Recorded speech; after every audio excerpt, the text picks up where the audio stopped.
প্রধানমন্ত্রী শেখ হাসিনা ও তার মন্ত্রিসভার পদত্যাগের এক দফা দাবিতে আজ থেকে অসহযোগ আন্দোলনের ডাক দিয়েছে বৈষম্য বিরোধী ছাত্র আন্দোলন। সারা দেশের গুরুত্বপূর্ণ পয়েন্টে সমাবেশের ঘোষণা দিয়েছেন আন্দোলনের সমন্বয়করা। রাজধানীর মিরপুর এলাকার চিত্র জানাচ্ছেন সহকর্মী মাহমুদ শাওন।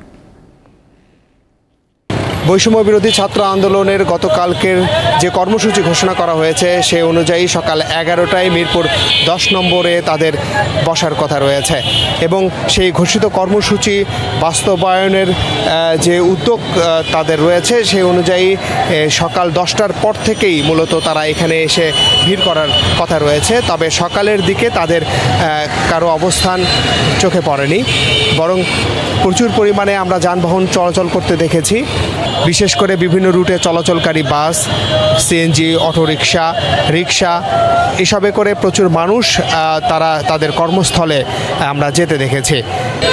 যেহেতু মিরপুর এলাকায় গণপরিবহন ব্যবস্থা খুবই উন্নত, যে কারণে অনেক মানুষের বসবাস কিন্তু এই বৃহত্তর মিরপুর এলাকায়, যারা এই গোল চত্বর অতিক্রম করে তাদের কর্মস্থলে যাতায়াত করেন এবং সেই লক্ষ্যেই এখানে সকাল থেকেই প্রচুর মানুষ তারা বেরিয়েছেন অফিসের পথে এবং তাদের সেই জীবিকার সন্ধানে তাদের যে যাতায়াত, এজন্য যে গণপরিবহন সেটি কিছুটা কম দেখা গেলেও বাস, অটোরিকশা, রিক্সা এইসব কিন্তু আমরা চলাচল করতে দেখেছি সকাল থেকেই।